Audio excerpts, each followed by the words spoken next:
Pierre Marmillaud, bonjour. Bonjour. Alors les centristes d'Alsace font l'objet de toutes les convoitises, mais aussi de toutes les craintes, notamment de leurs alliés UMP. Vous allez voter pour qui, vous, au premier tour des présidentielles ? Écoutez, le vote est normalement secret. Maintenant, je peux vous dire que j'ai signé pour François Bayrou comme l'ensemble des membres de mon groupe au Conseil général. Alors, d'autres centristes vont rouler pour Nicolas Sarkozy, le MoDem pour François Bayrou. Et pourtant, vous vous êtes réunis, tous les centristes d'Alsace, chez vous, à Pfaffenhofen, pour vous unir pour les législatives. Ça ne va pas être évident si vous êtes séparés au présidentiel. L'objectif n'est pas de nous unir pour les législatives ou pour faire un coup une fois au courant de l'année 2012. L'objectif, c'est de ce dont beaucoup d'entre nous rêvons depuis quelque temps, de revenir à ce qu'était l'UDF, une fédération de partis du centre et un travail en commun dans l'optique, non pas d'une élection, mais dans une optique d'avenir. Ça veut dire que l'UMP alsacienne explose après les présidentielles ?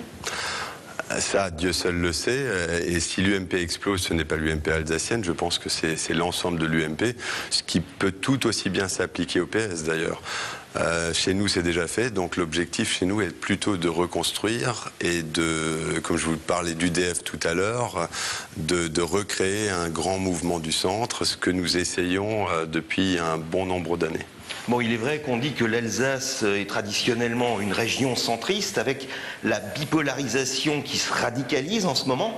On pourrait même imaginer que ça vous ouvre un boulevard au centre dans notre région, puisque les deux autres s'écartent. À condition que nous réussissions, nous, à nous unir et à travailler ensemble et à éviter les erreurs du passé. Et justement, comment vous unir alors que vous n'allez pas avoir le même candidat au présidentiel ?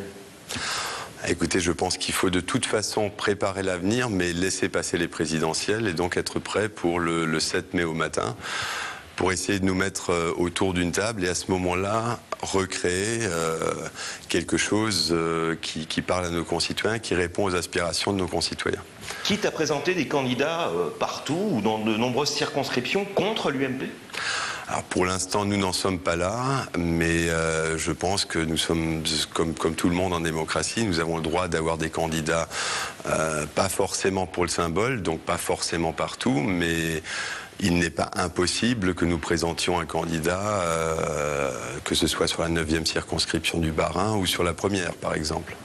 Alors, dernier point, dans le débat actuel qui cristallise les Alsaciens, le Conseil d'Alsace, est-ce que tous les centristes, là au moins, parlent d'une seule voix ? Pas certains.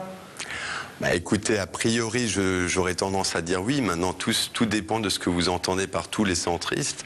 Parce que je suis bien incapable de vous dire qui, au niveau de nos collègues orinois, est effectivement ou se considère comme centriste ou pas. En tout état de cause, moi, je me sens sur la même longueur d'onde à titre personnel que l'ensemble des membres de mon groupe, donc Pascal Jourdan-Pfeiffer, Roland Brendlet, Freddy Zimmermann, mais aussi sur la même longueur d'onde que Brigitte Klinkert dans le Haut-Rhin, par exemple.